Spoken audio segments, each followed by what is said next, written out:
नमस्कार. कट्टा कोल्हापुरीवरती मी सरदार जाधव आपल्या सर्वांचं स्वागत करतो.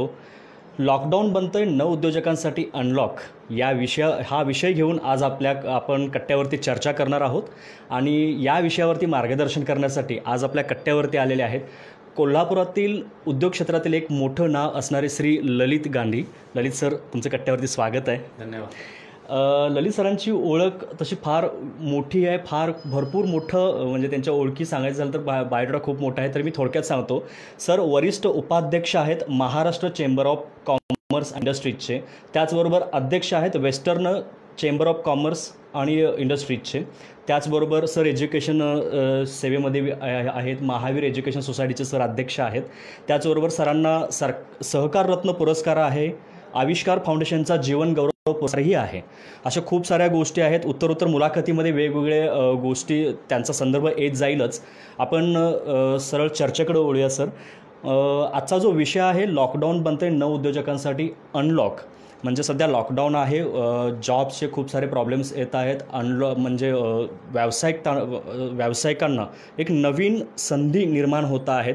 चिनी वस्तूंच्यावरती जे बंदी आलेले आहे, चिनी मार्केटवरचं जे बंदी आहे त्याचाही एक फायदा व्यावसायिकांना होतो.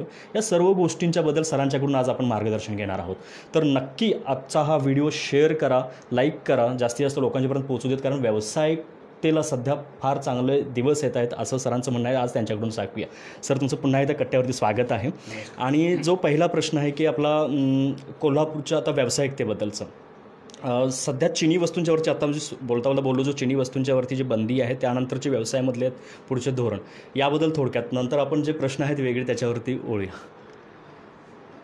मी कट्टा कोल्हापुरीवर धन्यवाद देतो सर्व आपल्यालाही व आपल्या सर्व प्रेक्षकांनासुद्धा.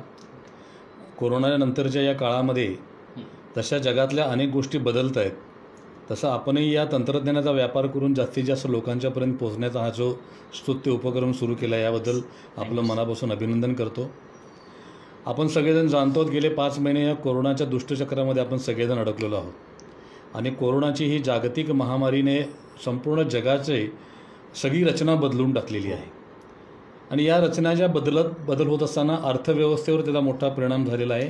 व्यापार, उद्योग आणि एकूणच अर्थचक्राच्या सगळ्या सिस्टमवर फार मोठा परिणाम झालेला आहे. आणि 2020 पूर्वी आपण जे जगत होतो तसं आयुष्य आपल्याला पुन्हा कधीही जगता येणार नाही हे या कोरोनानं नक्की करून सांगितलेलं आहे. तर या कोरोनानंतर जे न्यू नॉर्मल्स ज्याला म्हटलं जातं की आपलं दैनंदिन जीवन कसं असेल हेही मुळात पूर्णपणे आमूलाग्र बदललेलं असणार आहे. पूर्वी असं होतं असं म्हणायची आपल्याला या जीवनामध्येच पाळी येणार आहे.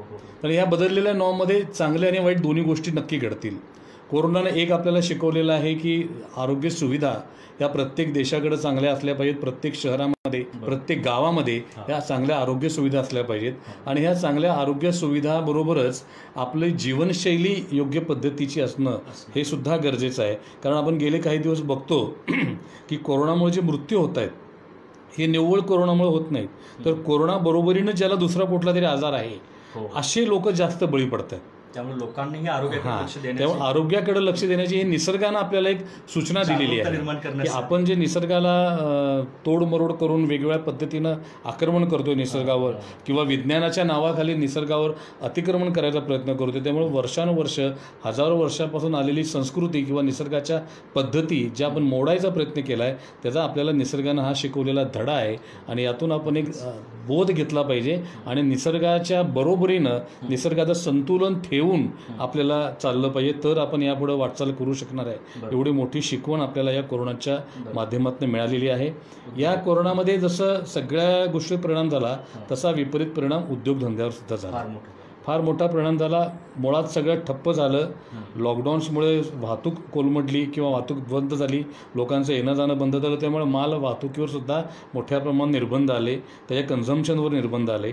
आणि हे सगळं होत असताना हा व्हायरस ज्या देशातून आला त्या चीनबद्दल संपूर्ण जगभरामध्ये एक तिरस्काराची व त्यांच्याबद्दल एक तीव्र संतापाची लाट अख्ख्या जगामध्ये निर्माण झालेली. साहजिकच भारतामध्ये सुद्धा चीनबद्दल प्रचंड राग आहे. मुळात चीन आमचा हा परंपरागत शत्रूच आहे आपण ते शत्रुत्व विसरलो सोयीनुसार.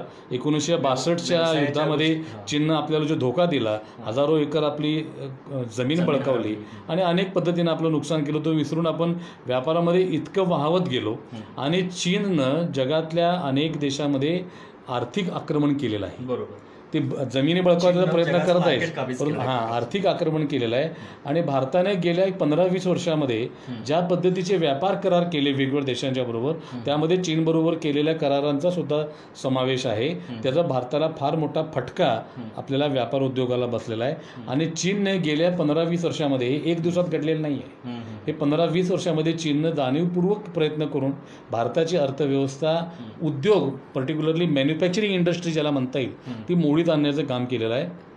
विशेषतः गेल्या 15 वर्षामध्ये चीननं इलेक्ट्रॉनिक असेल, खेळणं, तर अगदी आमचे घरचे गणपती, दिवाळीची पंती ही जर चीनमधून यायला लागली, पतंग आणि पतंगाचा मांजा सुद्धा जर चीनमधून यायला लागला, तर भारतातल्या लोकांनी बनवायचं नेमकं काय?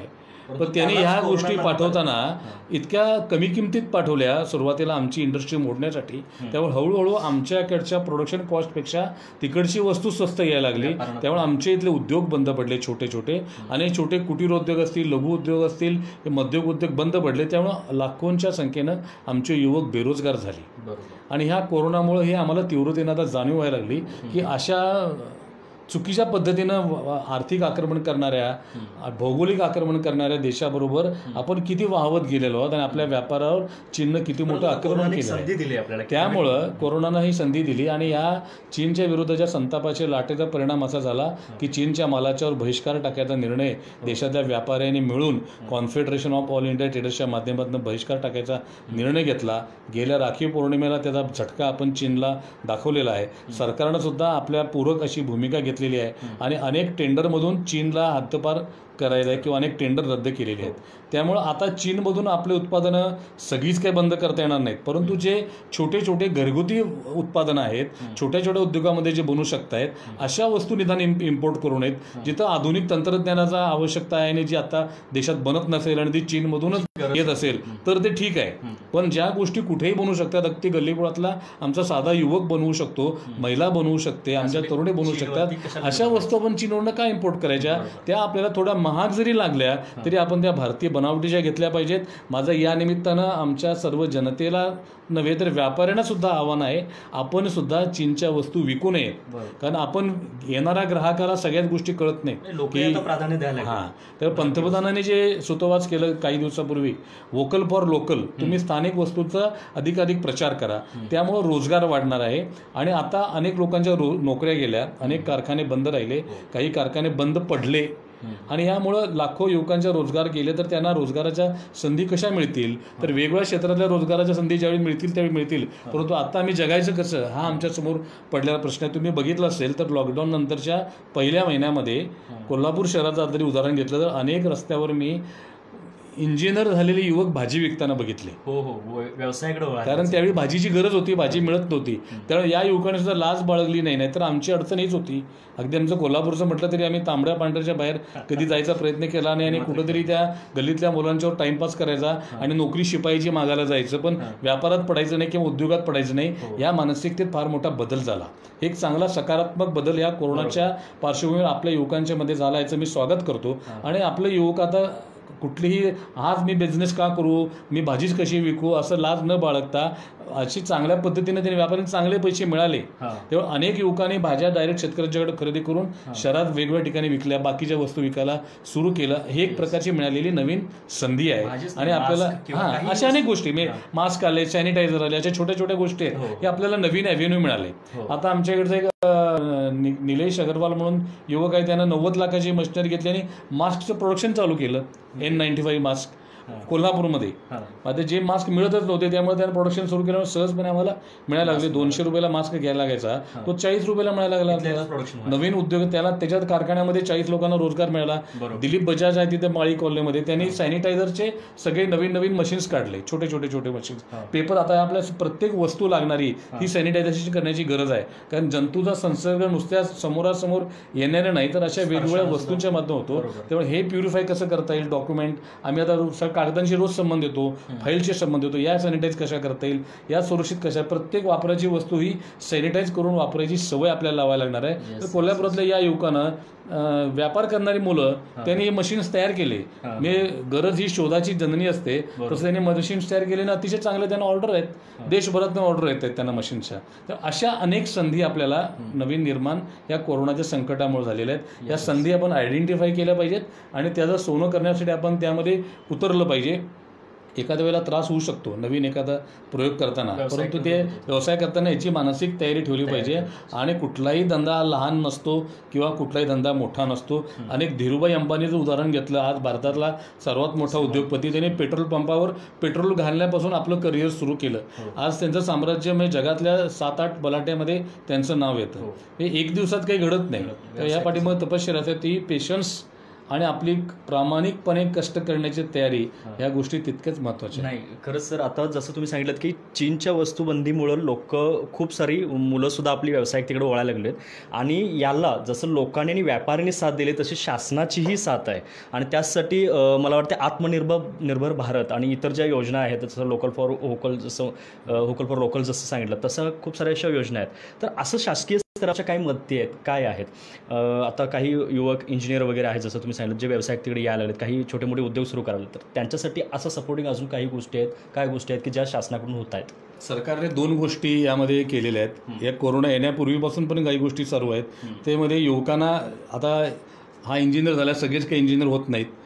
टिपिकल एज्युकेशन घेतलं किंवा 10वीत एज्युकेशन सोडलं किंवा शिकायला पैसे नव्हते, फी भरायला पैसे नव्हते म्हणून शिक्षण घेतले. आणि अशी अनेक हजारो युवक आपल्या देशात आहेत. त्यांना कौशल प्रशिक्षण देण्यामध्ये या सरकारनं फार मोठा भर दिलेला आहे. आणि मोफत हे कौशल विकास प्रशिक्षण कोणतीही फी न देता मिळायची सुविधा या सरकारने उपलब्ध केलेली आहे. काही कोर्सेस फीचे आहेत, परंतु अधिकांश कोर्सेस हे विना फी आपल्याला शिकण्याची सुविधा सरकारने उपलब्ध करून दिलेली आहे. आणि हे शिकणाऱ्या मुलांना त्यांचा व्यवसाय सुरू करायला अगदी 50,000 रुपयेपासून 10 लाखपर्यंत मुद्रा लोन मिळतं.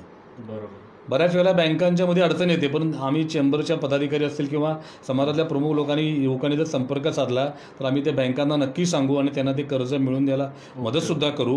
हे मुळात युवकांना 2 गोष्टीची अडचण येते. एकतर त्या व्यवसाय कुठला करायचा याचं मार्गदर्शन पाहिजे, त्याचं तंत्रज्ञान कसं मिळेल हे गोष्ट पाहिजे. तर ते कौशल विकासबद्दल तुम्हाला ट्रेनिंग मिळू शकतं. आणि लागतं भांडवल, तर हे भांडवल मुद्रा योजनेच्या माध्यमातून सहजपणे मिळू शकतं. सरकारचा तसं बँकांना स्पष्ट निर्देश आहेत. काही ठिकाणी बँका चालढकल करतायत, ते आमच्या निदर्शनास आलेलं आहे. पण असं कुठल्याही युवकांना आमच्या निदर्शनास आणलं तर आपण त्या बँकेला स्पष्ट भेटून सांगून सूचना करून त्याला ते कर्ज देण्याची व्यवस्था सुद्धा करता येईल. अशा नवीन युवकांना येण्यासाठी सरकारनं अनेक योजना आहेत. स्टार्टअप इंडियासाठी 1 कोटीपर्यंतचं भांडवल सरकार पुरवतं कमीत कमी व्याजामध्ये.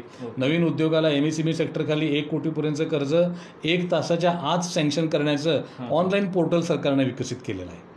ह्या सगळ्या गोष्टीचा फायदा घेतला पाहिजे. लोकांना माहित आहे, परंतु त्या मी क्रॅटऱ्यात बसतोय की नाही बसतोय, मी काय करायला पाहिजे हे लोकांना माहित नाही. आपण तिथे एकदा पाण्यात पडलं तर पोहायला येणार आहे, त्यामुळे एकदा आपण सुरू केलं तर आपल्याला अडचणी कुठे ते कळेल. अडचणी आल्या तर तुम्ही आमच्यासारखे अनेक पदाधिकारी आहेत वेगवेगळ्या क्षेत्रात, त्यांचं मार्गदर्शन आपल्याला मिळू शकतं. आणि त्यांना नक्की यातनं मार्गदर्शन आणि सहकार्य या दोन्ही गोष्टी मिळू शकतात. थोडंसं आपण धाडस केलं पाहिजे आणि मनाचा निश्चय केला पाहिजे. का मिळत नाही, माझ्यामध्ये करायचं इच्छा आहे तर मला ते मिळालंच पाहिजे, कारण तो माझा अधिकार आहे. फक्त आम्हाला कोण देणार, आम्ही बऱ्याच वेळेला योजना सांगतो तर मिळेल का, अरे बाबा अर्ज कर ना. कुठलीही गोष्ट घेताना पण मागायला तर पाहिजे.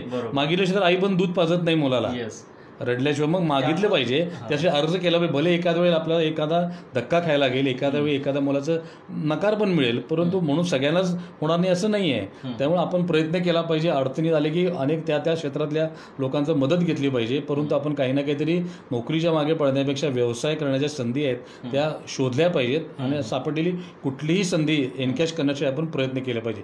छोटीशी असू दे, तुम्ही सुरुवात करा. आता अगदी भाज्या शेतकरी अनेक माझे मित्र आहेत, मी त्या व्यवसायाशी निगडीत असल्यामुळे मी सुद्धा शेतीमध्ये काम करतो. तर पारंपरिक आम्ही ऊस शेतीमध्ये आहेत. मुलं त्यांची नोकरीसाठी बाहेर फिरतात, ते शेतीमध्येही जात नाहीत, व्यापारही करत नाहीत. त्यांनी बांधावर जर नुसता भाजीपाला जर पिकवला तर आमच्याकडे 5 स्टार हॉटेलला आता बंद आहेत, कोरोना सोडून द्या, परंतु एक्सपोर्टला सुद्धा भाज्यांना प्रचंड डिमांड आहे. Dehydrated vegetables, dehydrated fruits, local इंडियामध्ये सगळ्या हॉटेल्सना भाज्यांची मोठ्या प्रमाणात गरज आहे. या वेळेला सुद्धा शासनाकडून मदत आहे. मुद्रा लोन आहे, बाकीचं अनुदान आहे, बाकीची कर्ज आहेत. वाहतुकीसाठी जे अनुदान आहेत आणि हा भाजीपाला तुम्हाला उसात जेवढं उत्पन्न मिळतं त्यापेक्षा जास्त उत्पन्न बांधावर भाजी केली तर तुम्हाला मिळू शकतं. रेड कलरचा कॅप्सिकम असेल, अशा अनेक वेगवेगळे आहेत, लेडी फिंगर भेंडी आहे किंवा हे ज्या लागत आहेत भाज्या 5 स्टार हॉटेलला, त्यांच्या क्वालिटीच्या त्या प्रमाणात जर बनवल्या तर आम्हाला काय गरज आहे कोणाही दारात नोकरीला मागायला जायचं, आम्हीच करू शकतो. आणि याबरोबरच तुम्ही म्हटलं की नवीन आणि काय व्यवसाय, तर ॲग्रो प्रोसेसिंग. आता ह्या भाज्या उत्पादन करणं, ते विकणं, लोकल मार्केटला विकू शकता. कोल्हापूर आणि इकडचा भाग शेतीशी संबंधित जास्त आहे, त्यामुळे ॲग्रो प्रोसेसिंग 100% आपल्याकडे अतिशय चांगलं पोटेन्शियल आहे. टोमॅटो पीक आपल्याकडे भरपूर आहे. टोमॅटोची प्युरी बनवू शकतो. चायनानं टोमॅटो प्युरी सुद्धा बनवायला सुरू केलं होतं. 20 लिटरचे कॅन टोमॅटो प्युरीचे चायनामधून येत होते. आता हे जर गोष्टी चायनामध्ये, आमच्या टोमॅटो आम्ही रस्त्यावर फेकत होतो का, दर मिळत नाही. तर तेव्हा टोमॅटो प्युरी करून हे जर पॅक केलं तर टोमॅटो सॉससाठी लागणारे, टोमॅटो पल्पसाठी लागणारे, हॉटेलसाठी सगळीकडे हे तुम्हाला प्रोडक्शन तुमचं खपू शकतं. भाज्या डिहायड्रेट करणे आणि एक्सपोर्ट करणे, फ्रूट प्रोसेसिंग आहे, फळांचे ज्यूस काढणे, आणि ह्या सगळ्यासाठी वेअर हाऊसिंगची सुविधा आहे, कोल्ड स्टोरेजची सुविधा आहे. ज्यांना थोडंसं मोठं काही काम करायचं आहे त्याने वेअर हाऊसिंगचं सुद्धा आपल्याला क्षेत्र आहे. वेअर हाऊसिंग बरोबर तुम्ही ॲग्रो प्रोसेसिंग, एखादं व्हॅल्यू ॲडिशन, काजू आपल्याकडे बाहेर चांगला विकतो, काजू प्रक्रिया करू शकतो. काजू नुसतं बी तयार करून ते पण विकू शकतो, काजूतनं तेल काढू शकतो, त्याला फार मोठा दर आहे. अशा अनेक गोष्टी आहेत ज्या आपल्या आसपास पिकणाऱ्या उत्पादनाच्यावर आधारित. आता गुळ आहे, सेंद्रिय गुळ करा.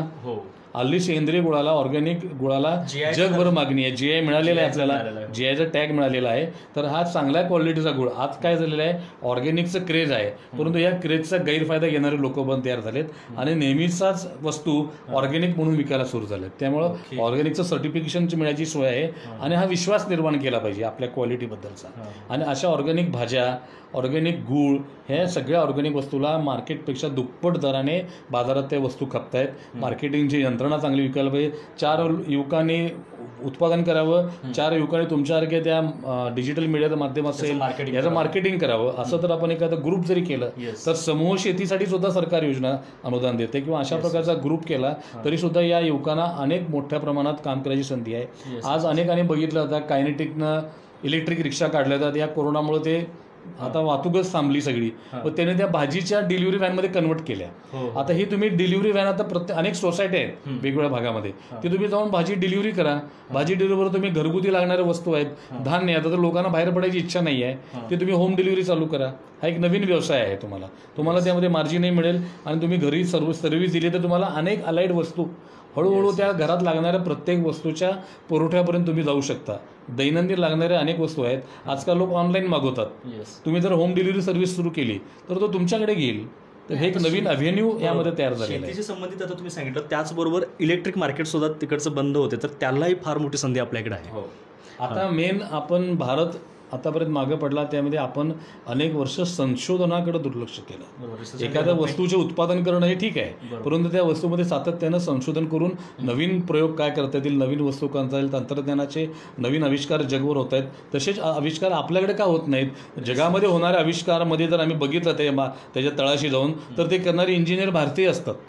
अमेरिकेतली कंपनी शोध लावते, अमेरिकेतली फार्मास्युटिकल कंपनी नवीन औषध तयार करते, तर डॉक्टर कोण असतात? तर भारतीय. इंजिनियर कोण? तर भारतीय. मग हे भारतात का होत नाही? तर आम्ही त्याच्याकडे दुर्लक्ष केलेलं आहे. तर आता या पुढच्या काळामध्ये रिसर्चवर आपल्याला भर द्यावी लागेल, नवीन तंत्रज्ञान आपल्याला आत्मसात करावं लागेल. आणि त्याच्या संधीही आहेत आता सध्या. जसं सरांनी सांगितलं की व्यावसायिक तिला इतकी संधी आहे, इतकी अंग सगळी आता मोकळी आहेत की करेल तितकं कमी आहे. आणि त्याचबरोबर मुद्रा लोन, ज्याच्याबद्दल खूप निगेटिव्हिटी पसरलेली असते तरुणात म्हणा किंवा समाजामध्ये, की नाही मिळत नाही किंवा हे असंच असतं तसंच असतं, त्याच्यामध्ये खूप अडचणी आहेत. तर त्या अडचणीवरती मात करण्यासाठी सुद्धा सरांचं मार्गदर्शन, त्यांच्या संस्थेचं मार्गदर्शन तर आपल्याला मिळत राहीलच. त्यामुळे पुढाकार घेणं फार महत्त्वाचं आहे. आणि जसं लॉकडाऊन बनते 9 दशकासाठी अनलॉक आपला जो विषय आहे, खरंच एक अनलॉक आहे, होतं आहे, आणि त्याचा फायदा तर सगळ्यांनी करून घ्यायलाच पाहिजे. सरांचं मार्गदर्शन आहेच आपल्यासोबत. सर, आता आपण बोललो की सध्याचं जी संधी आहे त्याच्यावरती, चिनी वस्तूंच्या वरतीही बोललो, परंतु तुम्ही आता प्रधानमंत्र्यांच्या सोबत, तुम्ही मोदी साहेबांसोबत आफ्रिका दौऱ्यावरती गेला होतात. त्याचबरोबर सरांनी 2018 साली राष्ट्रपती रामनाथ कोविंद यांच्यासोबत सुद्धा ग्रीसला सरांनी व्यावसायिक दौरा केलेला आहे. त्याचबरोबर माजी राष्ट्रपती प्रणव मुखर्जी यांच्यासोबत सुद्धा 2015 साली सरांनी स्वीडनचा दौरा व्यावसायिकतेसाठी केलेला आहे. तर याच्यामधून तुम्हाला एक वेगळा अनुभव आला असेल की कोल्हापूरला काय काय क्षेत्रांमध्ये तिकडं व्यवसायाच्या संधी आहेत, इकडून आपण पाठवू शकतो, किंवा तिकडची जी इन्व्हेस्टमेंट येते ती इथं कशामध्ये इन्व्हेस्टमेंट करून घेता येईल, असे काही अनुभव आले असतील तर त्याबद्दल. मी त्यावेळी राष्ट्रपती होते प्रणव मुखर्जी 2015 साली. त्यांच्याबरोबर स्वीडनच्या दौऱ्यावर गेलो होतो. स्वीडन हा युरोपमधला छोटासा देश आहे, परंतु अत्यंत प्रगत. आपण ज्या व्होल्वो बस बघतो, स्कॅनिया, ह्या स्वीडनच्या आहेत. आणि या राष्ट्रपतींच्या दौऱ्यावर जात असल्यामुळे त्यांच्या इथे एक स्टेट हेडची व्हिजिट असतात, तेव्हा त्याला अतिशय चांगला प्राधान्य दिलेलं असतं आणि हाय प्रोफाईल व्हिजिट असतात. त्यामुळे त्या देशातले टॉपचे इंडस्ट्रियलिस्ट, त्या देशाचे राष्ट्रप्रमुख, त्या देशातले प्रमुख, त्या खात्याचे मंत्री यांच्याशी आम्हाला 1-to-1 इंटरॅक्शन करायची संधी मिळाली. आणि सुदैवानं मला प्रणव मुखर्जींच्या बरोबर आमच्या 30 उद्योगपतींमधला एक 5 उद्योगपतींचा एक ग्रुप निवडला गेला. तिथल्या 10 प्रमुख उद्योगपतींच्यावर मी व्होल्वोचे चेअरमन होते, स्कॅनियाचे चेअरमन होते, यांच्यावर मला त्या 5मध्ये माझी पण निवड झाली. राष्ट्रपती, त्या देशाचे राष्ट्रपती, पंतप्रधान आणि त्या देशाचे 5 आणि आमच्या पदाचे 10 उद्योगपती हे आम्ही बोटीतून ते शहरचा निरीक्षण करायला गेलो. त्यांनी पर्यावरणपूरक नवीन शहर बनवलेलं बघायला आणि ह्या 1-to-1 चर्चा करायला यांच्यासोबत मिळाली. आणि अनेक अपॉर्च्युनिटी आहेत. त्यांच्याकडे चांगलं तंत्रज्ञान आहे, आपल्याकडे चांगल्या कृषी उत्पादनं आहेत, त्याची त्यांच्याकडे चांगली मागणी आहे. फार्मास्युटिकल्सला त्यांच्याकडे चांगली मागणी आहे. ब्युटी प्रोडक्ट्स त्यांच्याकडे चांगले बनत आहेत. त्याचं आपल्याला इथं रॉ मटेरियल घेऊन आपण त्याचं पॅकेजिंग करून इथं चांगल्या पद्धतीने देऊ शकतो. आणि आपल्याकडे त्याहीपेक्षा चांगले आयुर्वेदिक प्रोडक्ट बनतात, त्याची त्यांच्याकडे डिमांड आहे. आणि हे कनेक्ट एक होऊ शकतं. त्यामध्ये आम्ही त्यांच्याकडच्या कचऱ्यापासून वीज निर्मितीचा प्रकल्प बघितला. मी कोल्हापूरसारखे 10 शहरं चा कचरा होईल एवढा कचरा आपण अनेक वर्ष झूमचं बघतोय उदाहरण. त्या त्यांच्या प्लॅन्टला भेट द्यायला गेलो. आम्ही प्लॅन्टमध्ये पोहोचेपर्यंत आम्हाला साधा वासही आला नाही. आम्ही म्हणतोय कुठं आहे नेमका कचऱ्याचा, तर आम्हाला त्यांनी सांगितलं पाठीमागे वळून बघा. प्रचंड 10 मजली इमारतीमध्ये आतल्या साईडला पूर्ण 10 मजली हाईटचं कचऱ्याचा डेपो होता. त्याला पूर्ण काचेत आम्ही बघत होतो, एवढाही वास नव्हता त्याला. आणि पूर्ण कचऱ्याचं प्रक्रिया होऊन त्याची वीज निर्मिती होत होती. आणि ते ज्या स्वीडनच्या राजधानीमध्ये होतं, स्टॉकहोममध्ये ते सेंटर, ते आसपासच्या शहरांचा कचरा विकत घेतं ते केंद्र आणि ते वीज निर्मिती करते आणि वीज विकतं. हे आपल्याला का जमू शकत नाही? प्रायव्हेट कंपनी सुद्धा तशी कोणीतरी करू शकते. हां, तर ह्या गोष्टीकडे सुद्धा कचऱ्यापासून निर्मिती होणे, कचऱ्याचा प्रश्नही संपतो आणि आपल्याला वीज मिळते अगदी फुकटच्या दरामध्ये. बरोबर. या अशा अनेक चांगल्या गोष्टी त्या देशामध्ये आम्हाला बघायला मिळाल्या, ज्यामध्ये आपण आपापसामध्ये कोलॅबोरेशन करू शकतो.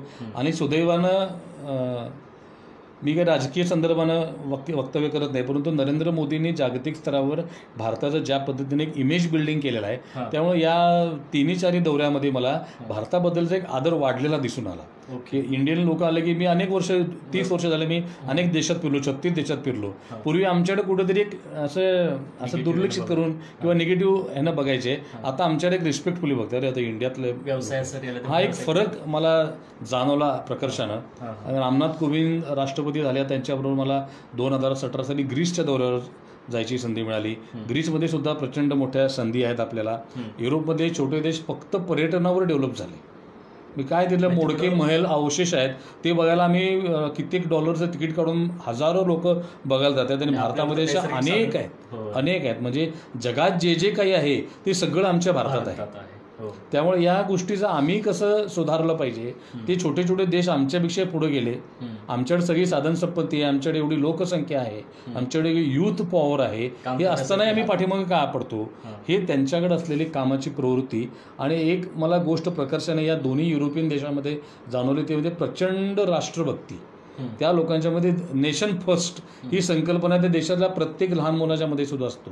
तर कुठल्याही सार्वजनिक व्यवस्थेमध्ये कुठेही तुम्हाला घाण दिसणार नाही, मोडतोड दिसणार नाही, कुणीही नुकसान करत नाही. कुठलाही कायदा हा पाळण्यासाठीच असतो. तसं आमच्याकडे समज आहे की कुठलाही कायदा तोडण्यासाठीच असतो. त्याच्याबरोबर उलट भूमिका तिथल्या लोकांची. आणि ही मानसिकता ही त्या देशांना एवढ्या वेगानं विकसित करते. आणि आम्ही नेमकं तिथंच कमी पडतो. आम्ही सार्वजनिक रस्ता हा आम्ही आम्हाला वाटतं माझा काय संबंध, आम्ही कुठेही थुंकतो, कुठेही घाण करतो, कचरा टाकतो. आम्ही तो रस्ता आमचा मानतच नाही.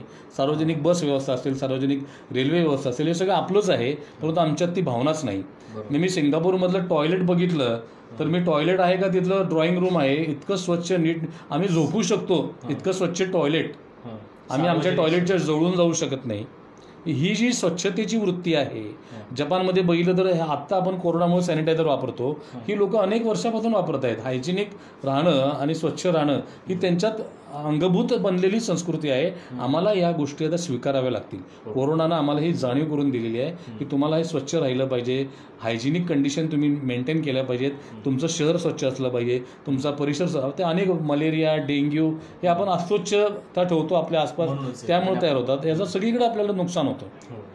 त्यामुळे आरोग्यसेवेवर आपलं जे बर्डन येतं ते बर्डन आपण वाचवू शकतो आणि ह्या बाकीच्या सुविधावर सरकारला सुद्धा आपण मदत करू शकतो या पद्धतीनं.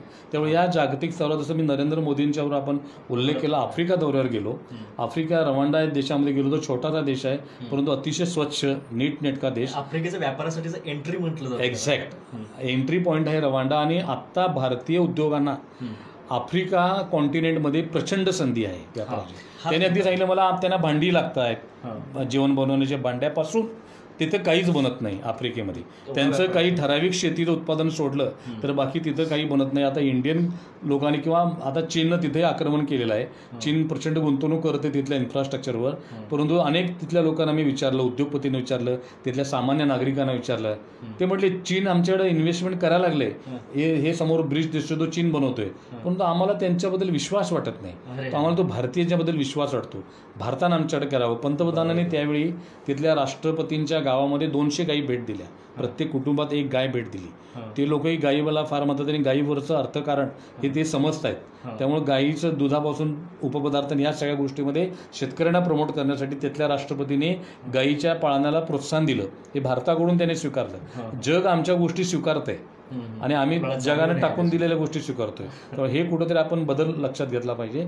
आणि रवांडासारख्या अनेक उद्योगपती सांगितलं आम्हाला औषधांची गरज आहे, मोटरसायकलची गरज आहे. हिरो होंडाने तिथे एक प्लॅन टाकला आहे मोटरसायकलचा. तर प्रत्येक गोष्ट त्यांना आपल्याकडून घेऊ शकतात. ते अंतर थोडंसं जास्त जरी असलं तरी रवांडा एअरलाईन्सनं आता डायरेक्ट एअरलाईन डेली सुरू केलेली आहे, मुंबई रवांडा आणि दिल्ली रवांडा. त्यामुळे आपण भाजीपाला पाठवू शकतो, बाकीच्या इलेक्ट्रॉनिक वस्तू तिथं पाठवू शकतो, अनेक छोट्या छोट्या घरगुती वस्तू पाठवू शकतो. त्यांना प्रत्येक गोष्टीची गरज आहे. लॉजिस्टिक्सची सुद्धा JNPT पोर्ट असेल, या पोर्टवरून सुद्धा बोटीने सुद्धा माल जाण्याची सोय आहे. आणि रवांडा ही गेटवे आहे. तुम्ही जसं म्हटलं तसं रवांडा, युगांडा, पुढच्या सगळ्या देशामध्ये तिथून आपल्याला एंट्री करून जाता येतं. रवांडा सरकार आपल्याला जमीन मोफत द्यायला तयार आहे. तिथं आपण जर एखादा उद्योग टाकणार असू इंडियन लोक तर करामध्ये सवलती द्यायला तयार आहेत. अनेक सवलती द्यायला तिथलं सरकार तयार आहे. आणि रवांडा बेस करून आपण आफ्रिकेच्या राहिलेल्या सगळ्या देशाला माल पाठवू शकतो. ते केनियापर्यंत तिथून आपण एक्सपोर्ट करू शकतो. अशा अनेक संधी तिथं आहे. हो, सरांचा जो असा जागतिक दौरा झाला याच्यातून खरंच एक गोष्ट कळून येते की एक्सपोर्टसाठी बाहेरच्या देशामध्ये खूप आपल्याला स्पेस आहे आणि या संधीचाही फायदा खूप तरुणांनी किंवा नवउद्योजकांनी करून घ्यावा. सर, आता आपण नवउद्योजकाबद्दल बोललोच, परंतु आता जे उद्योग आहेत सध्या लॉकडाऊनमुळं डबघाईस येत आहेत किंवा हात टेकलेत, अशा उद्योगांसाठी 3 लाख करोड रुपयांचं पॅकेज जे शासनानं घोषित केलं आहे, तर याच्याबद्दल काय सांगाल की हे कसं आहे, याचे डिस्ट्रीब्युशन वगैरे कसं असेल?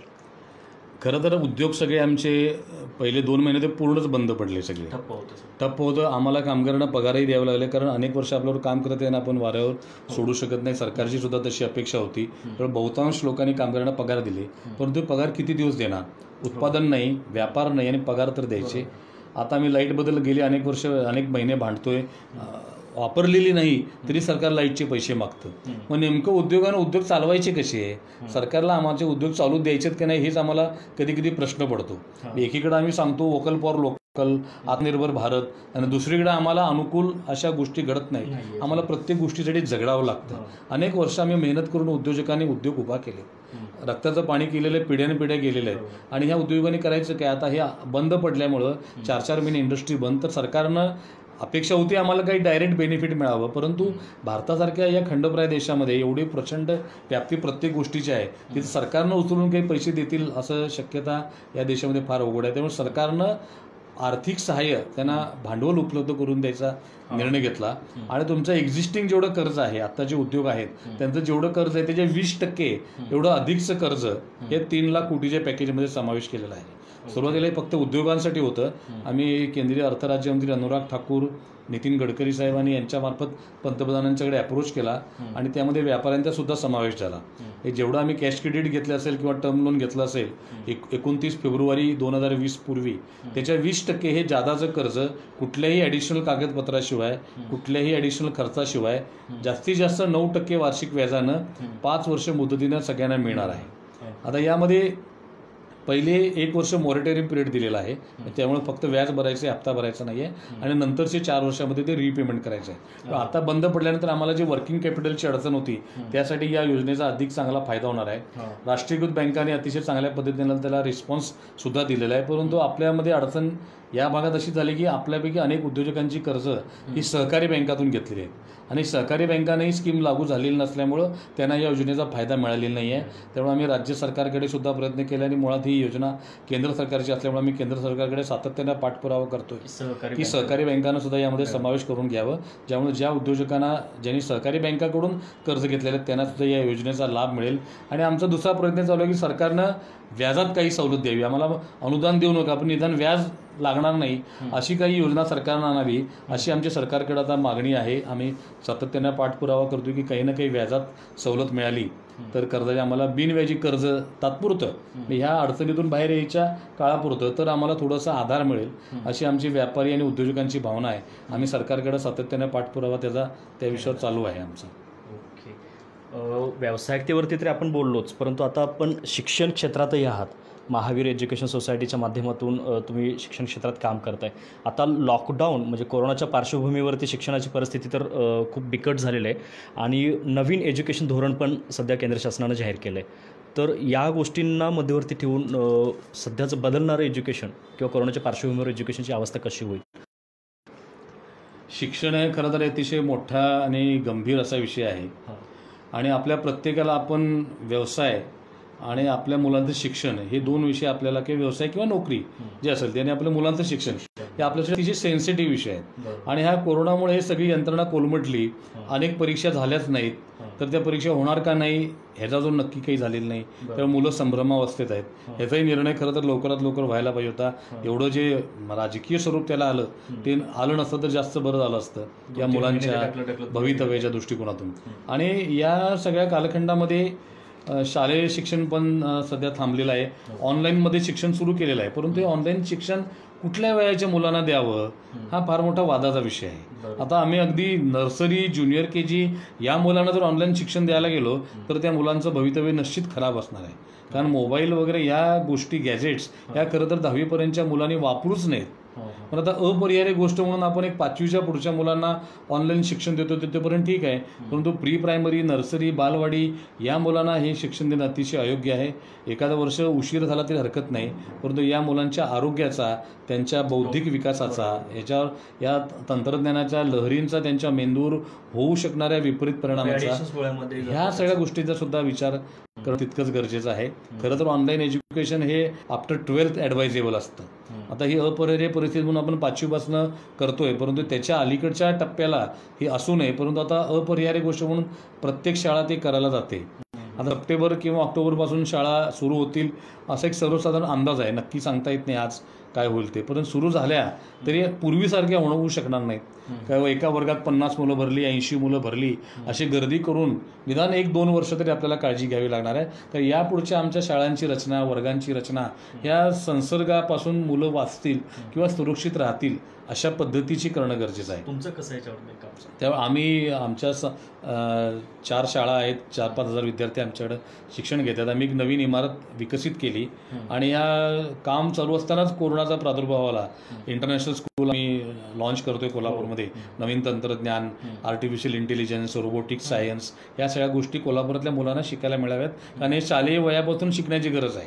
आम्ही कॉलेजला जाऊन इंजिनियर झाल्यावर शिकतो म्हटलं तर आपण फार उशीर होणार आपल्याला, कारण येणाऱ्या 10 वर्षानंतर जे जॉब्स सगळे असणार आहेत ते आर्टिफिशियल इंटेलिजन्स आणि रोबोटिक्स या तंत्रज्ञानावर आधारित शिक्षण ज्यांच्याकडे असेल त्यांनाच मिळणार आहेत 80% जॉब. त्यामुळे ते आम्ही आत्तापासून ते तयारी सुरूच केली होती, परंतु कोरोना आल्यामुळे आम्ही त्या कोरोनाला किंवा अशा प्रकारच्या कुठल्याही इन्फेक्शनस काही डिसिजेस भविष्यातही आले तर त्यापासून मुलांना कसं वाचवता येईल अशा पद्धतीची आम्ही वर्गांची रचना करून इमारत तयार केली. एक बेंचवर एक मुलगा राहील, त्याला प्रॉपर सॅनिटायझेशनची व्यवस्था असेल, त्यांना ऑडिओ व्हिज्युअल सिस्टीम तशा पद्धतीच्या असतील की ज्यांना एकमेकाशी संपर्क जास्त करावा लागणार नाही.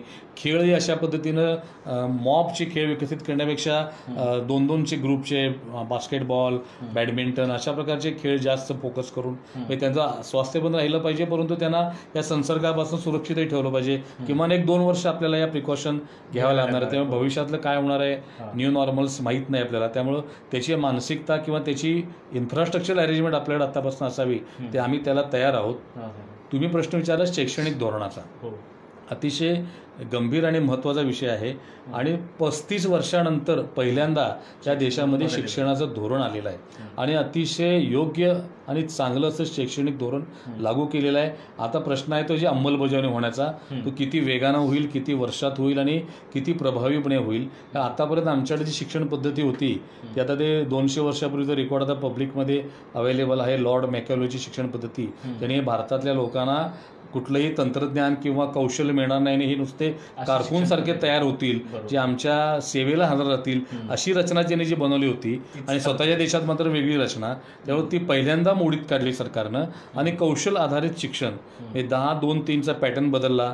5वीपर्यंत शिक्षण मातृभाषेत असलं पाहिजे आणि 5वीपासून त्याला काही ना काहीतरी स्किल्स एज्युकेशन मिळेल, त्याच्याकडे असलेल्या कलागुणांना वाव मिळेल, अशा प्रकारचं शिक्षण देण्याचा निर्णय अतिशय चांगलं आणि दूरगामी परिणाम करणारे शैक्षणिक धोरण आहे. याला कुठलंही राजकीय स्वरूप न देता आपल्या येणाऱ्या पिढीचं हित लक्षात घेऊन, आपल्या देशाचं भवितव्य लक्षात घेऊन लवकरात लवकर याचं इम्प्लिमेंटेशन इफेक्टिव्हली कसं होईल याचा सगळ्यांनी प्रयत्न केला पाहिजे. शिक्षण संस्था चालक म्हणून किंवा देशाचा नागरिक म्हणून आम्ही नक्की त्यामध्ये सरकारला सहयोग करू. जिथं जिथं शक्य असेल आमच्या मुलांना अधिकाधिक चांगल्यातल्या चांगल्या गोष्टी देण्याचा संस्था चालक म्हणून आम्ही नक्की प्रयत्न करू. परंतु आपली सर्वांची जी एक सामूहिक जबाबदारी आहे की काहीतरी चांगला बदल घडतोय तर त्याला कुठलंही राजकीय रंग न देता आपल्या मुलांसाठी, आपल्या येणाऱ्या पिढीसाठी आपण हे बदल स्वीकारले पाहिजे. सर खूप छान. म्हणजे तुम्ही इंटरनॅशनल स्कूलच्या माध्यमातून जे आर्टिफिशियल इंटेलिजन्स म्हणा किंवा तंत्रज्ञानाचं नवीन एज्युकेशन जे खरंच गरजेचं आहे पुढच्या धोरणानुसार किंवा जागतिक स्पर्धेमध्ये जर आपल्या मुलांना तयार करायचं असेल तर हे फार गरजेचं आणि त्या प्लॅटफॉर्मवरती तुम्ही काम करता त्याबद्दल तुम्हाला खूप शुभेच्छा कट्टा कोल्हापूरकडून. आणि व्यावसायिकतेबद्दल किंवा नवीन उद्योजकांसाठी ज्या काही गोष्टी लागतात, आंतरराष्ट्रीय मार्केट काय आहे याबद्दल सरांनी फार चांगलं मार्गदर्शन केलेलं आहे. सर मी शेवटच्या प्रश्नाकडे वळतो की या गोष्टी तर ठीक आहेत, परंतु लॉकडाऊन नवीन उद्योजकांसाठी अनलॉक झालं आहे, परंतु काही उद्योग असे आहेत की ज्यांना खूप साऱ्या अडचणी येत आहेत. तर असं कोणत्या व्यवसाय आहेत की ज्यांना खरंच यामध्ये काळजी घ्यायची आहे किंवा ते खूप अडचणीत येत आहेत किंवा येऊ शकतात? तसं तर थोड्याफार अडचणी बऱ्याच जवळपास सगळ्याच क्षेत्रात आलेलं, एक्सेप्ट फार्मास्युटिकल क्षेत्र एकदम फ्लरिश झालं. वैद्यकीय क्षेत्र, याला पूरक असणारं क्षेत्र, कृषी म्हणजे खाद्यपदार्थ आणि त्या रिलेटेड जेवढ्या गोष्टी आहेत त्याला कधीच मरण येणार नाही. अपडाऊन भले झाले तरी त्यामध्ये जेवढं आपण काम करू तेवढं प्रचंड स्कोप आहे. सगळ्यात मोठं धोका या अडचण झाली किंवा नुकसान झालं हे पर्यटन क्षेत्राचं आणि हॉस्पिटॅलिटी इंडस्ट्री म्हणजे हॉटेल इंडस्ट्री ह्याचं फार मोठं नुकसान झालेलं आहे. आणि हे नुकसान भरून याला आपण सगळ्यांनी, सरकारनं सुद्धा त्यांना मदत करण्याची गरज आहे, कारण तो सगळ्यात उशिरा रिकवर होणारा हा सेक्टर असणार आहे. तर इव्हेंट मॅनेजमेंट, आता मोठे कार्यक्रम बंदच झाले, लग्न असेल, कॉन्फरन्सेस असतील, सेमिनार असतील, हे कन्सेप्टच बंद झाले. आता आम्ही अनेक बैठकांना अनेक देशात जायचो, भारतातल्या अनेक शहरात जायचो, आता आम्ही ऑनलाईन झूमवरच जातो. काय बोल समोरासमोर, तिथंपर्यंत जायची गरज नाही. जायची गरज नाही तर हॉटेल नाही, प्रवास नाही. त्यामुळे हे दोन्ही सेक्टर फार मोठे अफेक्टेड आहेत आणि हे फार उशिरा रिकवर होतील. त्यामुळे या लोकांना काहीतरी पर्याय आपण शोधून दिला पाहिजे. इंटरनॅशनल टुरिझम कधी सुरू होईल सांगता येत नाही. आता दुबईनं चालू केली फ्लाईट, पण बाकीच्या देशांचं माहीत नाही, तिथल्या परिस्थिती कशी असेल ते माहीत नाही. याचं आपल्याला एक अपॉर्च्युनिटीमध्ये कन्वर्ट करण्यासाठी भारतामधले जे पर्यटन क्षेत्र आहेत विकसित होऊ शकतील अशी, आता आपण बघितलं असेल ते सगळ्या भारतामध्ये कोरोना आहे. सिक्कीम आपल्यामध्ये असं एक राज्य आहे जिथे कोरोनाचा प्रादुर्भाव नगण्य, आम्ही नाही म्हटलं तरी चालेल. असं कसं घडतं? सिक्कीमला पर्यटना दृष्टीनं लोकांना आपल्याला प्रोत्साहित करता येईल. लडाखमध्ये, लेह लडाख हा क्षेत्र आपला भारताचा प्रचंड निसर्गाने नटलेला भूभाग आहे. असं काश्मीर असेल, अशा अनेक गोष्टी आहेत. राजस्थान आहे, गुजरात आहे, मध्य प्रदेश आहे, महाराष्ट्रातले अनेक अशी क्षेत्र आहेत, समुद्रकिनारे आहेत. ह्या भारतातल्या सगळ्या पर्यटन स्थळांना विकसित करताना पर्यटनासाठी देशी पर्यटनावर आता भर दिला जाईल. या पुढच्या काळात परदेशी जायला लोक सहजासहजी लवकर तयार होतील का नाही सांगता येत नाही, परंतु देशी पर्यटनाला प्रोत्साहन आपल्याला द्यावं लागेल. त्यासाठी तिथं इन्फ्रास्ट्रक्चर चांगलं होईल आणि या क्षेत्रात काम करणारे ज्यांचा आता धंद्यावर परिणाम झालेला किंवा रोजगार केलेला आहे त्यांना कसं सहयोग मिळेल यामध्ये, यासाठी आपल्याला काही मॉड्यूल बनवावे लागतील. सरकारने सुद्धा आणि आपण या क्षेत्रातल्या काम करणाऱ्या चेंबरसारख्या संस्था असतील यांनी पुढाकार घेऊन या पर्यटन क्षेत्र, हॉस्पिटॅलिटी इंडस्ट्री याच्यावर एक फोकस करण्याची गरज आहे. चर्चेला जातं नेहमी रिअल इस्टेट क्षेत्राला फटका बसला, नक्की फटका बसला, पण तो त्यामध्ये एक नवीन शिफ्ट झाला की लोकांनी आपल्या गरजा बदलल्या आता लोकांच्या. म्हणजे शहराच्या मध्यवस्तीत गर्दीच्या ठिकाणी घरं घेणं किंवा फ्लॅट घ्यायचं याची कन्सेप्ट आता बंद होणार. लोकांना आता थोडंसं सुटसुटीत स्पेशियस घर पाहिजे. त्यामुळं शहराच्या सभोवतालच्या एरियामध्ये थोडंसं 1-2 किलोमीटर लांब झालं त्याला पण निसर्गाच्या सानिध्यामध्ये शुद्ध आपल्याला निसर्ग मिळेल आणि थोडंसं स्पेशियस घर. आता घरामध्ये एखादं ऑफिस बनवता येईल कारण आता वर्क फ्रॉम होम हे कल्चर आता रुजायला लागलं सगळीकडं. तर TCS सारख्या कंपनी येणारे 5 वर्ष 30% वर्क फ्रॉम होम कंपल्सरी करणार म्हणून जाहीर केलं. अशा अनेक कंपन्या याला प्रोत्साहन देत आहेत की ज्या गोष्टी तुम्ही घरातून करणं शक्य आहे त्या घरातूनच करा. काही कंपन्यांनी सांगितलं की नोव्हेंबर-डिसेंबर पर्यंत तुम्ही घरातूनच काम करा. त्यामुळे या पुढच्या काळामध्ये कारण या उद्योगामध्ये आपल्याला जो फटका बसलेला आहे व्यापार उद्योगाला यामुळे सगळ्यांनी आपल्या खर्चावर सुद्धा कंट्रोल केलेला आहे. ज्यांनी केलेलं नाही त्यांना ते करावं लागणार आहे. आणि खर्चावर कंट्रोल करण्यासाठी मग पहिला झटका बसतो कर्मचाऱ्यांच्यावर. कर्मचारी कपात करा, ऑफिसची संख्या कमी करा. त्यामुळे रिअल इस्टेटमध्ये जे कमर्शियल स्पेसेसचा जो बिझनेस आहे ऑफिसेसचा त्याला मोठा फटका बसणार आहे येणाऱ्या काळामध्ये. आमच्या या दाट वस्तीतल्या घरांना फटका बसेल परंतु त्यांना दुसऱ्या संधी आहेत की तुम्हाला स्पेशियस घरं तिथं त्यांना अपॉर्च्युनिटी मिळेल, ते तिथं डेव्हलपमेंट होईल. त्यामुळे हा शिफ्ट होईल. रिअल इस्टेट पूर्ण काही अडचणीत येणार नाही कारण ही लोकांची घर ही बेसिक गरज आहे. आणि आजही आमच्याकडं 70% लोकांच्याकडं स्वतःचं घर नाही आहे. त्यामुळे ही फार मोठा गॅप आहे भारतामध्ये सुद्धा. त्यामुळे ह्या क्षेत्राला प्रचंड संधी आहे. त्या फक्त त्याचं आपल्याला रचना बदलावी लागेल. कोंडाड्यासारखी छोटी घरं न घेता थोडं स्वस्त पण लांब गेलं तर स्वस्त मिळेल तर लोक स्पेशियस घरं घ्यायला जातील. त्यामुळे क्षेत्र बदलणार आहे, त्याचं चेंज होणार आहे, त्याचा पॅराडाईम शिफ्ट होईल. परंतु सेक्टर ॲज सच काही अडचणीत येणार नाही. अडचणीत येणारा सगळ्यात मोठा सेक्टर दिसतो तो टुरिझम सेक्टर, हॉस्पिटॅलिटी इंडस्ट्री. आणि थोडाफार फटका त्याचा सगळ्याच क्षेत्राला बसणार आहे. त्यामुळे आता बँकिंग क्षेत्रामध्ये सुद्धा थोड्या अडचणी कर्ज वसुलीच्या येऊ शकतील. आता 6 महिने मॉनिटरिंग दिला, हा किती दिवस वाढणार आहे पुढे माहीत नाही. मग काही लोक कर्ज फेडू शकतील का नाही. छोटे व्यापारी बंद पडले, दुकानं, छोटे व्यवसाय बंद पडले, त्यांना अडचण होईल. दुसरी आमच्यासमोरची मोठी अडचण आहे या ई-कॉमर्स ऑनलाईन कंपन्या ज्या व्यापार करतायत. ॲमेझॉनसारख्या या परदेशी कंपन्या त्यांनी भारतातल्या बऱ्याच व्यापारावर आक्रमण केलेलं आहे.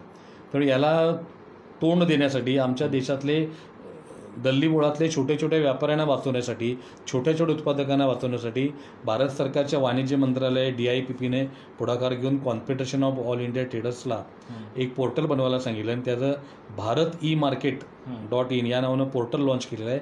हे भारतातले व्यापारी चालवतील, व्यापाऱ्यांच्यासाठी चालवतील आणि कुठलेही छुपे खर्च असणार नाहीत, कुठलेही कमिशन असणार नाही. भारतीय व्यापाऱ्यांना त्यातनं त्यांचा व्यापार करायला संधी मिळणार आहे. 24 तास ते पोर्टल चालू असणार आहे. आणि ऑर्डर देशातल्या कुठलाही माणूस देईल त्याच्या जवळ असणाऱ्या व्यापाऱ्याला ती मटेरियल पुरवण्याची संधी मिळणार आहे. आणि ह्या स्वस्तात असणार आहे.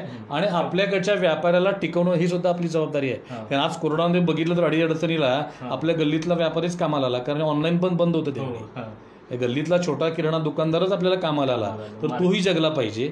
ही सुद्धा आपण काळजी घेणं गरजेचं आहे.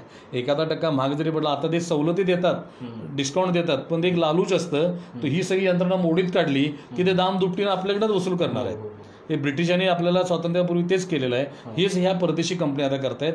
याला टक्कर देण्यासाठी आपण भारतीय बनावटीचं पोर्टल लॉन्च केलेलं आहे. आणि वोकल फॉर लोकल हा जो संदेश दिलेला आहे त्याला पूरक असं हे पोर्टल असणार आहे. आणि भारतीय व्यापारी, छोटे उद्योजक हे सगळे व्यापार टू व्यापार सुद्धा त्या पोर्टलवर चालेल. होलसेलर रिटेलरला विकेल, उत्पादक होलसेलरला विकेल आणि रिटेलर शेवटच्या ग्राहकाला विकेल. या सगळ्या ॲक्टिव्हिटी त्या पोर्टलमधून चालणार आहे. ह्याला वेअर हाऊसिंगची यंत्रणा लागणार आहे. तो एक नवीन बिझनेस आम्हाला जनरेट होईल आमच्या युवकांसाठी. प्रत्येक आता कोल्हापूरचं डिस्पॅच असेल तर या ठिकाणी 10 पॉईंटला वेअर हाऊस लागतील. हा एक नवीन व्यवसाय मिळेल आम्हाला त्या माध्यमातून. त्यामुळे ह्यातनं ज्या नवीन संधी होणार आहेत त्या प्रचंड मोठ्या असणार आहेत. तर आपल्याला ह्या सगळ्या संधी शोध घेऊन त्याचा पाठलाग करून त्यामध्ये आपल्याला एंट्री केली पाहिजे आणि त्या नवीन नवीन क्षेत्र धुंडाळून त्यात आपण प्रवेश केला पाहिजे. तर नक्की आपल्याला चांगल्या संधी यातनं मिळतील. नाही, आता संधी तर अनलॉक झालेलेच आहे. त्याचा फक्त त्याचं सोनं करणं किंवा त्याचा वापर कसा करायचा हे स्किलनं आपण जर पुढाकार घेतला तर याचा खूप सारा फायदा आहे जसं सरांनी सांगितलं. आणि अशा खूप साऱ्या गोष्टी आहेत सर, चर्चा करायला गेलं तर आपला वेळही तेवढा खूप जाईल. खूप सुंदर माहिती दिलीत. जो आपला विषय विषय होता त्याला साजेसं आणि त्याच्या सभोवती आपण एज्युकेशनशी संबंधित ही चर्चा केली. एक्सपोर्टला काही संध्या आहेत किंवा ऑलरेडी व्यापारी आहेत त्यांच्यासाठीही काय सहाय्य आहे याच्याबद्दलही तुम्ही फार सुंदर माहिती दिली. पुन्हा एकदा सर मी कट्टा कोल्हापूरकडून तुमचा आभार मानतो की तुम्ही वेळात वेळ देऊन इतकी चांगली मार्गदर्शन मी तुम्हाला धन्यवाद देतात. एक शेवटची गोष्ट सांगू इच्छितो की आज मी जी माहिती दिली तुमच्या माध्यमातून हजारो लाखो लोक बघतील, परंतु ऐकण्यापुरतं किंवा मी काहीतरी माहिती दिली आणि त्यांनी ऐकली असं न राहता ह्याचं पुढं डिलिव्हरी ॲक्टिवेट झाली पाहिजे. ती ह्या गोष्टी पुढं प्रत्यक्ष कार्यान्वित झाल्या पाहिजेत. त्या कोल्हापूरच्या सर्व युवकांना, सर्व उद्योजकांना, सर्वांना माझी तुमच्या या माध्यमातून आव्हान आहे की तुम्ही यापुढं आम्ही तयार आहोत तुम्हाला मदत करायला. हे नुसतं ऐकून हे सोडून देऊ नका. ज्या काही अडचणी येतील त्या प्रत्येक टप्प्यावर आम्ही तुम्हाला मदत करायला तयार आहोत. तुम्ही एक पाऊल पुढे या, आम्ही एक पाऊल तुमच्याबरोबर चालू. नाही येतीलच पुढं, कारण जसं तुम्ही सुरुवातीला सांगितलं की खूप सारे इंजिनियर तुम्ही बघितले होते, वेल एज्युकेटेड लोक MBA PhD झालेले सुद्धा असं भाजी वगैरे विक्रीसाठी पुढे आले, तर या व्यवसायामध्ये सुद्धा किंवा या संधींचा फायदा घेण्यासाठी पुढे येतीलच. खूप सुंदर आणि पुन्हा एकदा धन्यवाद मानतो. आणि पुढच्या लाईव्हला आपण वेगळा एक विषय घेऊन भेटूच उद्या किंवा परवा. उद्याचा जो विषय होता तो काही कारणामुळे आपण पुढे ढकलतो आहे. आणि पुन्हा एकदा मी सरदार जाधव आपल्या सर्वांचा निरोप घेतो. धन्यवाद.